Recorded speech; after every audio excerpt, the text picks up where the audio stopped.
더 많이 모으고 어떻게 하면 재물을 더 많이 쌓아서 그것으로 풍요로움을 누릴까 하는 데 있는 것 같습니다. 그러나 성경이 가르치는 성도의 삶은 재물을 쌓는 것보다 하나님의 기뻐하시는 뜻대로 재물을 쓰고 사용하고 나누는 것이라고 가르치고 있습니다. 그래서 성도들에게 갈등이 있습니다. 우리 마음 한쪽에는 모든 사람들이 그리하는 것처럼 재물을 벌고 그것을 쌓아서 누리고자 하는 소원이 있지만, 또 한편으로는 예수님의 말씀을 따르고자 하는 믿음의 마음이 있기 때문에 이 두 마음이 부딪혀서 믿음의 사람들은 갈등하게 되어지는 것입니다. 재물에 대한 태도가 중요합니다. 재물에 대한 태도가 우리의 삶과 신앙의 질을 결정할 수 있기 때문에 그렇습니다. 오늘 본문은 우리가 재물에 대해서 어떤 태도를 가져야 되는가 하는 것에 대해서 교훈하는 내용입니다. 먼저 1절에서 3절 말씀을 제가 한 번 더 읽습니다. 들으라 부한자들아, 너희에게 임할 고생으로 말미암아 울고 통곡하라. 너희 재물은 썩었고 너희 옷은 좀 먹었으며 너희 금과 은은 녹이 쓸었으니 이 녹이 너희에게 증거가 되며 불같이 너희 살을 먹으리라. 너희가 말세에 재물을 쌓았도다. 종종 사람들이 혹시 당신이 로또에 당첨되면 그 돈을 어떻게 쓰겠습니까? 이런 질문을 하거나 질문을 받습니다. 그러면 대부분의 사람들은 이렇게 말합니다. 그 중에 많은 부분은 내가 좋은 일을 위해서 쓰고 그리고 나를 위해서도 쓰겠다, 이렇게 말합니다. 여러분은 어쩐지 모르는, 저는 종종 어려움을 당하는 그런 교회나 성도들이나 선교사들을 볼 때에 마음속으로 혼자 상상을 합니다. 혹시 하나님 내게 많은 물질을 주면 그것 중에 일부는 어느 선교사님을 돕고, 또 일부는 어떤 개척교회를 돕고, 또 일부는 어려움 있는 우리 형제들을 좀 돕고, 그런 생각들, 혼자 행복한 상상들을 해봅니다. 그러나 여러분, 실제로 우리가 로또에 당첨되거나 실제로 하나님이 우리에게 어마어마한 상상도 할 수 없는 돈을 우리에게 정말 딱 주신다면 그때는 좀 문제가 달라질 것입니다. 정말 우리가 생각한 것처럼, 우리가 상상한 것처럼 그걸 정말 이웃과 나누고 하나님이 기뻐한 일을 위해서 쓰고 다른 사람들에게 베풀 수 있겠냐 하는 것입니다. 그건 참 어려운 일이지요. 그만큼 우리 마음속에는 물질이 차지하는 비중이 크다는 증거입니다. 오늘 본문은 들으라 부한자들아, 너희에게 임할 고생으로 말미암아 울고 통곡하라고 말하고 있습니다. 여기서 말하는 부한자들은 단순히 재산이 많은 사람을 말하는 것은 아닙니다. 재산이 많은 사람이거나 재산이 적은 사람이라도 재물에 집착하는 사람들을 부한자들이라고 오늘 본문은 부르고 있는 것입니다. 부한자들에게 너희에게 임할 고생으로 인해서 울고 통곡하라고 말하고 있습니다. 얼핏 생각하면 이해가 잘 안 됩니다. 고생하는 것은 가난한 사람들의 몫이고, 그 부로 인해서 울고 통곡하는 것도 없는 사람들의 몫인 것처럼 생각되어지기 때문에 그렇습니다. 그러나 오늘 본문은 부자들을 향하여 부한자들아, 너희 재물로 인하여 근심하고 너희가 재물로 인하여 당할 고생으로 인해서 울며 통곡하라고 말하고 있는 것입니다. 그 답을 우리는 디모데전서 6장 9절에서 10절에서 얻을 수 있습니다. 디모데전서 6장 9절 10절은 이렇게 말합니다. 부하려는 자들은 시험과 올무와 여러 가지 어리석고 해로운 욕심에 떨어지나니 곧 사람으로 파멸과 멸망에 빠지게 하는 것이라. 돈을 사랑함이 일만 악의 뿌리가 되나니 이것을 탐내는 자들은 미혹을 받아 믿음에서 떠나 많은 근심으로 자기를 찔렀도다 말하고 있습니다. 하나님 대신 부를 의지하면 안전하고 행복할 것 같아도 결국은 그러한 것들이 자신의 인생의 올무가 되고 영혼의 올무가 되어서 어리석고 해로운 욕심에 빠지게 하고 결국에는 파멸과 멸망에 빠뜨리기 때문에 부자는 그에게 임할 고생으로 인해서 울고 통곡하라고 오늘 본문도 말하고 있는 것입니다. 우리나라의 대표적인 밀폐 용기 회사인 락앤락이라는 회사가 있습니다. 남자 성도들은 대부분 좋아하지 않는 회사입니다. 아내들이 락앤락에 반찬을 그냥 냉장고에 보관했다가 그걸 널어서 식탁에 내놓고 또 먹고 나면 또 닫아서 냉장고 넣어놓고 그걸 반복하기 때문에 남자들은 대부분 락앤락 회사를 좋아하지 않습니다. 좀 꺼내서 예쁜 접시에다 담아서 주면 좋겠는데 그냥 락앤락 채로 줬다가 다시 냉장고 넣고 그게 몇 번이나 반복이 되는지 모릅니다. 그런 걸 보면서 락앤락을 만든 사람은 좋은 사람은 아니다, 그런 생각을 합니다.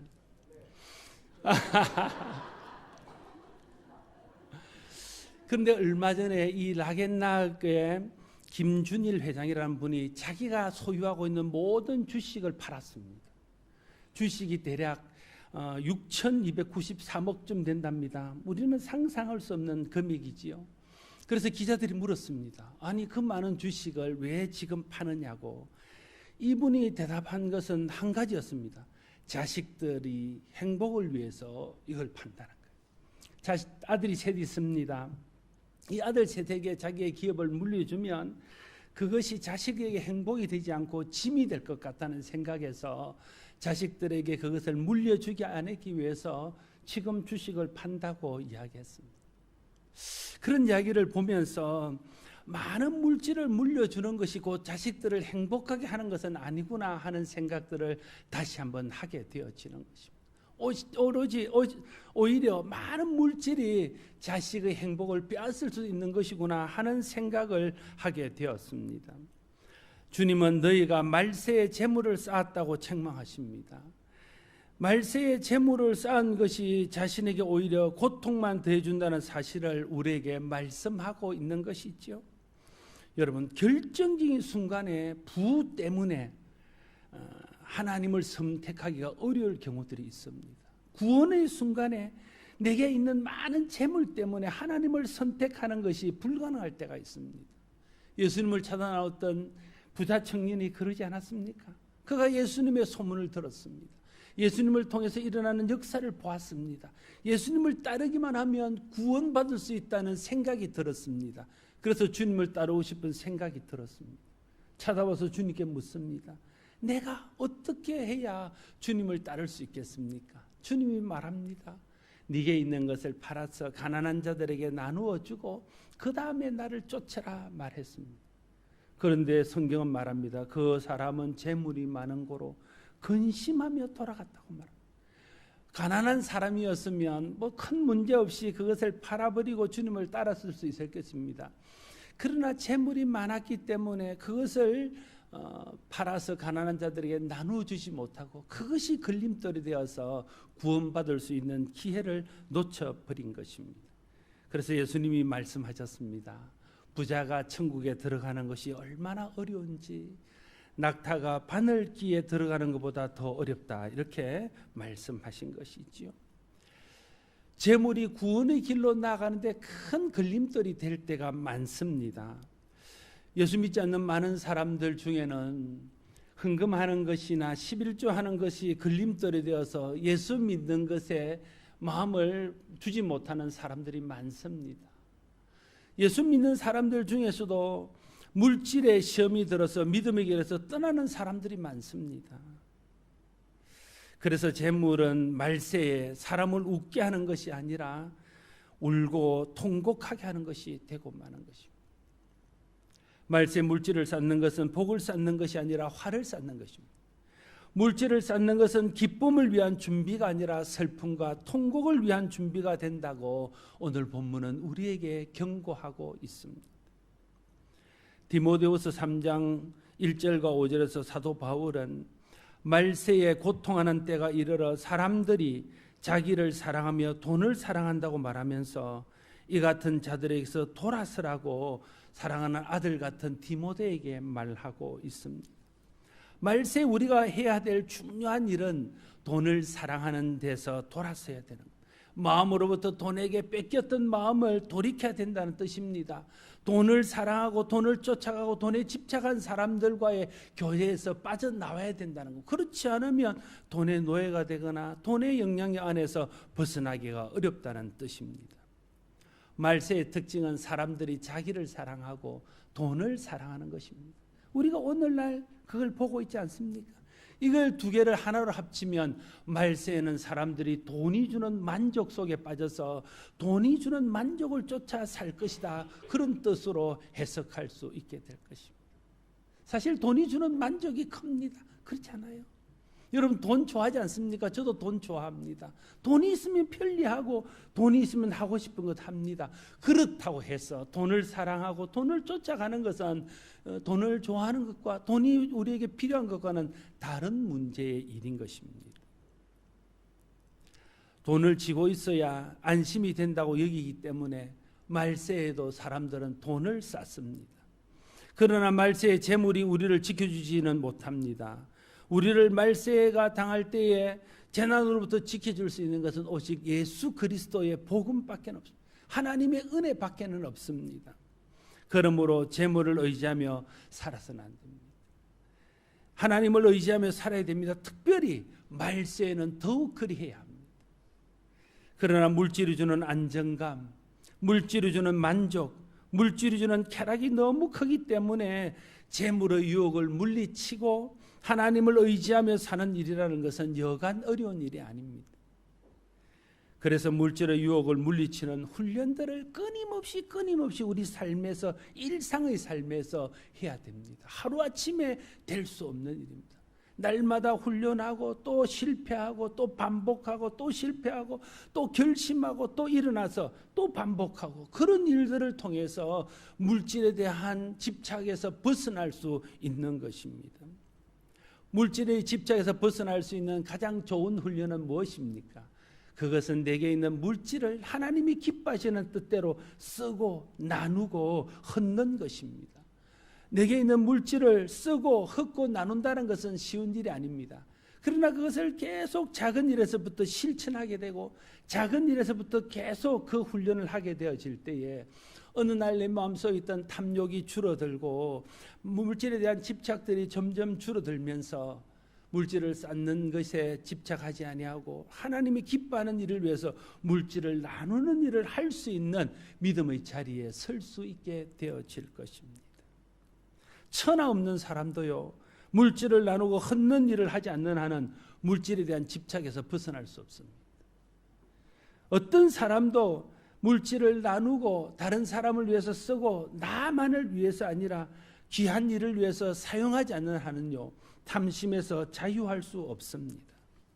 우리가 물질을 쌓기만 하는 자가 되지 않도록, 물질을 하나님 뜻대로 잘 쓰는 자가 될 수 있도록, 그러므로 하나님의 은혜를 구하며 기도해야 됩니다. 성령의 도우심을 구하며 기도해야 됩니다. 하나님께서 베풀고 나면 갚아주시겠다는 믿음을 위해서 기도해야 됩니다. 내 욕심을 이기고 하나님의 말씀을 따를 수 있도록 기도해야 됩니다. 그래야 나누는 훈련을 할 수 있고, 그래야 나눔으로서 탐심에서 조금씩 벗어나고 베풀므로서 물질의 집착에서 조금씩이라도 벗어날 수 있게 되어질 것입니다. 여러분이 신앙을 지키기 위해서 하는 영적인 전쟁이 있을 것입니다. 신앙을 지키기 위해서 하는 여러분의 가장 치열한 영적인 전쟁은 무엇입니까? 사람마다 다를 수 있습니다. 그러나 대부분의 사람들에게 있어서 가장 치열한 영적의 전쟁은 우리 마음속에 있는 물질에 대한 욕심, 물질과의 싸움이 아닐까 저는 생각합니다.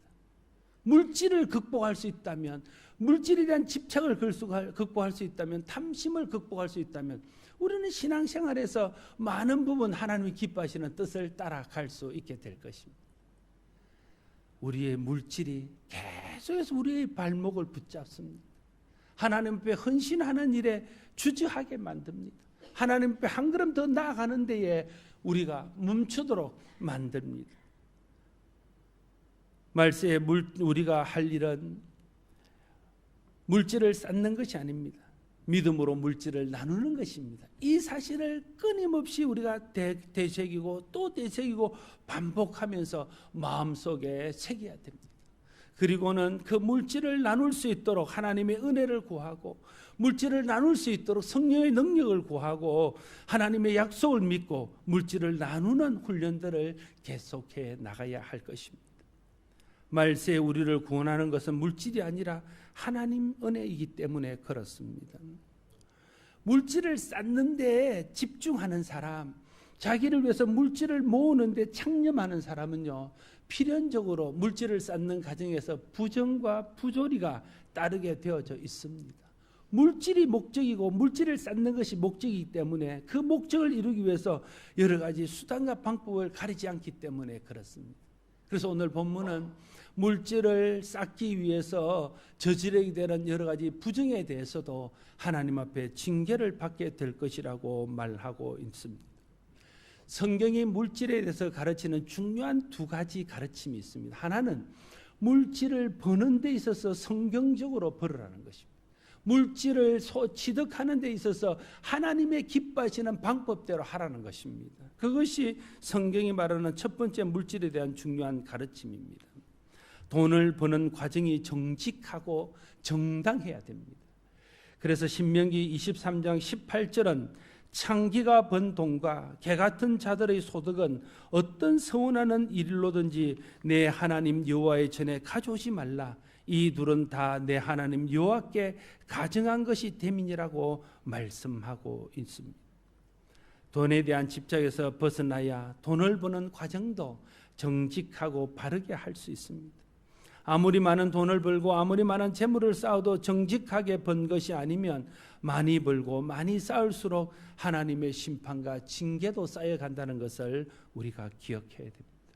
부자에게 주는 또 다른 말씀은 물질을 잘못 사용하는 것에 대한 경고의 말씀입니다. 돈을 버는 것도 정직하게 해야 되지만 돈을 사용하는 것도 하나님의 뜻대로 바르게 해야 된다는 것이 성경의 중요한 가르침입니다.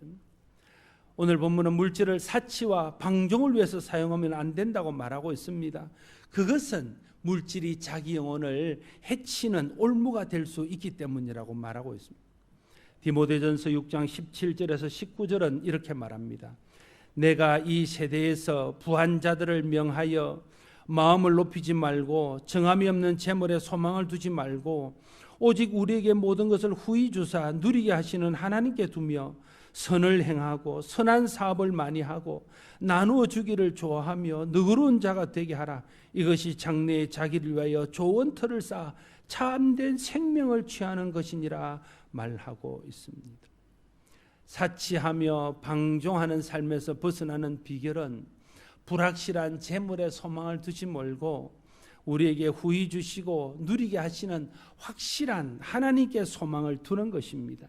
재물을 자기를 위해서 쌓는 대신에 선을 위해서 선한 사업을 위해서 나누는 것입니다. 재물은 오직 자기만을 위하여 사용하라고 하나님이 주신 것이 아닙니다. 하나님의 나라와 영광을 위해 가난한 형제와 이웃을 위해 나누고 베푸는 것이 하나님의 뜻대로 물질을 사용하는 것임을 기억해야 할 것입니다. 우리나라에 많은 부자들이 있었지만 지금까지도 회자되고 있는 부자는 경주 최부자댁입니다. 왜 경주 최부자댁이 많은 부자들 중에서 지금까지도 많은 사람들에게 회자되고 있을까요? 경주 최부자댁은 자신의 재물을 자기들만을 위해서 사용하거나 쌓지 않고 가난한 자들과 이웃과 나라를 위해서 그 재물들을 흩고 사용했기 때문에 아직도 경주 최부자댁이 이렇게 많은 사람 입에 존경하는 그런 가문으로 회자되고 있는 것입니다. 경주 최부자댁에서 내려오는 여러 가지 가훈 같은 말들이 있습니다. 그 중에 하나는 자기들이 사는 백리 안에는 굶는 사람이 없게 하라는 거예요. 자기들이 부자인데 자기들이 사는 동네에서 백리 안에 있는 사람들이 굶는 것은 자기들의 책임이라는 거예요. 그래서 백리 안에는 굶는 사람이 없도록 하라고 후손들에게 계속해서 최부자댁에서는 말했다고. 또 그런가 하면 최부자댁의 가훈처럼 내려오는 또 다른 말은 하늘이 우리에게 재물을 준 것은 우리만 먹고 잘 살라고 준 것이 아니라 나라와 가난한 이웃들에게 나누고 베풀라고 준 것이라는 것을 잊지 말라 하는 것이 최부자댁의 가훈과 같은 말이었다고 합니다. 부자가 3대를 가기가 어렵다 그러지 않습니까? 이런 여러 가지 이유들로 인해서 채부자들은 10대 이상 그 부를 유지하면서 나라와 가난한 사람들과 이웃을 위하여 베풀고 좋은 영향을 끼치는 그런 가문이 되었던 것을 볼 수 있습니다. 우리가 잘 아는 연예인 중에 시언과 정혜영 부부가 있습니다. 그들을 사람들이 부르기를 기부천사라고 부릅니다. 그들은 자기들이 번 거의 대부분의 것들을 선교와 가난한 사람들과 소외된 사람들을 돕는 일을 위해서 쓰고 있습니다. 그런데 그 두 사람은 그 어떤 연예인들보다 더 행복해 보이고 그 두 사람의 삶은 다른 어떤 사람들보다 더 밝아 보이는 것을 볼 수 있습니다. 종종 연예인들이 나와서 자기에 대해서 이야기하면서 빌딩이 몇 채이며 땅이 얼마며 자기의 부를 자랑하는 사람들이 있습니다. 그런 사람과 비교해 볼 때는 정말 그 사람들이 행복해 보이는가? 시온과 정혜영 부부 같은 이런 나눔을 실천하는 사람들이 행복해 보이는 거 보면 눈에 그것이 확연하게 차이나 보입니다. 가정도 그렇고 모든 면에서 그들이 더 행복합니다. 물론 하나님 나라에서 그들이 받을 상은 그들과 비교할 수도 없겠지요. 모든 사람들이 더 많이 벌고 더 많이 모으고 더 많이 누리는 일에 관심을 두고 살 때에 하나님의 성도들은 그 세태들의 사상을 쫓아가지 않고 그 세태를 거스려서 어떻게 하면 하나님 내게 주신 복을, 어떻게 하면 하나님 내게 주신 은혜를, 어떻게 하면 하나님 내게 주신 이 부를 더 많이 나누고 더 잘 사용하고 더 의미 있게 하나님 나라와 하나님 영광을 위해서 쓸 것인가를 고민하고 그 일들을 실천하는 일에 마음을 두어야 할 것입니다. 그리고 그 생각대로 끊임없이 하나님의 기뻐하시는 일을 위해 쓰고자 연습을 해야 됩니다. 우리 속에 있는 죄성이 방해거리입니다. 아무리 내가 연습을 하고 노력을 해도 그게 잘 안 될 것입니다. 저도 마찬가지입니다.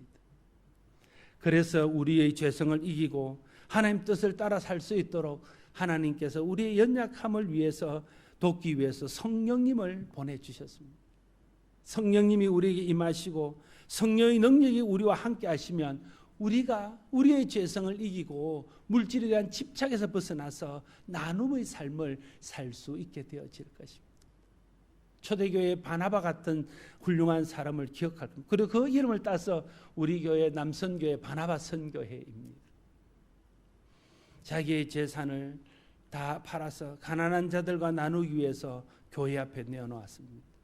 물론 여러분이 재산을 팔아서 교회에 바치라는 이야기는 아닙니다. 바나바와 같은 초대교회 성도들이 자기의 재산을 쌓는 대신에 그것을 가난한 자들과 하나님의 영광을 위해서 내어놓고 나눌 수 있었던 것은 그가 받은 성령의 충만함과 성령 안에서 누리는 그 예수 그리스도의 복음의 은혜, 하나님께서 예수 그리스도를 통해서 베풀어 주신 그 놀라운 은혜 때문에 그 은혜와 비교할 수 없는 이 작은 물질을 하나님의 은혜에 보답하는 마음으로 내어놓을 수 있었다 하는 것입니다. 성령이 우리의 마음을 움직이게 합니다. 성령이 우리의 죄성을 이기게 합니다. 성령이 우리의 욕심에서 벗어나게 하는 능력입니다. 마게도냐 지방에 세워졌던 그 연약한 교회들도 자기를 위해서 사용해야 될 물질이 부족함에도 불구하고 예루살렘 교회가 어려움을 겪을 때에 그들을 위해서 구제 헌금을 모아서 보냈습니다. 그것도 그들에게 임한 성령의 능력으로 말미암아 가능할 수 있었던 것입니다. 말세의 재물을 쌓는 것은 근심을 쌓는 것이라고 오늘 본문은 말하고 있습니다. 말세는 재물을 하나님 기뻐하는 뜻대로 쓰는 것이 옳은 일이라고 오늘 본문은 또한 우리에게 말하고 있습니다. 그러나 그렇게 말대로 쉽지는 않을 것입니다. 주님의 은혜를 구해야 됩니다. 성령께서 우리의 마음을 다스려 주도록 끊임없이 성령을 의지하고 성령을 의뢰하며 하나님을 바라야 됩니다. 주님의 은혜 아니면, 성령의 능력 아니면 재물의 유혹에서 벗어나는 것은 사실상 불가능한 일입니다. 성령의 능력 아니면, 주님의 은혜 아니면 내 물질을 나누고 흩는 것은 사실상 불가능한 일입니다. 주님이 은혜 주셔야, 성령의 도우심이 있어야 재물을 쌓는 대신에 재물을 하나님의 기뻐하는 일을 위해서, 재물을 가난한 자를 돕는 일을 위해서, 복음을 위해서, 주님의 나라를 위해서 사용하고 쓸 수 있게 되어질 것입니다. 주님의 은혜로 성령의 도우심으로 재물을 나를 위해서 쌓아두지 않고 하나님의 영광을 위해서 쓸 수 있는 저와 여러분들이 될 수 있기를 바랍니다. 예수님께서 약속하셨습니다. 하나님을 믿으니 또한 나를 믿으라 주님이 말씀하셨습니다. 내가 너희를 고아처럼 버려두지 않겠다고 주님이 말씀하셨습니다. 세상 끝날까지 너희와 항상 함께 하겠다고 말씀하셨습니다. 먼저 그의 나라와 그 일을 구하면 그 나머지는 내가 책임져 주겠다고 주님이 말씀하셨습니다. 이 땅의 삶뿐 아니라 영원한 생명까지 주님이 책임져 주시겠다고 우리에게 약속해 주셨습니다. 우리는 이 약속을 믿어야 됩니다. 이 은혜를 믿어야 됩니다. 이 하나님의 말씀을 믿고 의지하면서 어렵지만 성령을 의지하고 은혜를 의지하고 주님께서 베풀으신 그 은혜에 보답하는 마음으로 주님이 우리에게 명령하신 나누는 삶을 실천해야 되는 것입니다. 주님이 우리에게 모든 것을 주시지 않았습니까? 자기 생명까지도 우리를 위해서 주셨습니다. 하나님이 우리에게 모든 걸 주시지 않았습니까? 우리가 누리는 것 중에 하나님이 주시지 않은 것이 무엇입니까? 하나님은 독생자까지 우리를 위해서 주셨습니다. 그렇게 주님이 우리를 위해서 생명까지 주셨고 하나님이 독생자까지 주시면서 우리를 사랑했다면 그 은혜를 안고 그 은혜 안에 사는 사람이라면 우리도 주님이 베푸신 은혜를 다른 사람에게 나누는 삶을 통해서 우리에게 베푸신 은혜를 감사함으로 하나님께 영광 돌려야 할 것입니다. 말세의 성도 해야 될 일은 재물을 쌓는 일이 아닙니다. 말세의 재물을 쌓는 것은 화를 자초할 뿐입니다. 말세의 성도가 할 일은 하나님이 주신 복을 하나님의 뜻대로 나누는 것입니다. 하나님의 은혜를 의지하고 성령의 능력 안에서 하나님 베푸신 은혜를 기억하면서 베품의 삶, 나눔의 삶을 잘 실천할 수 있는 저와 여러분 모두가 될 수 있기를 바랍니다. 기도하겠습니다.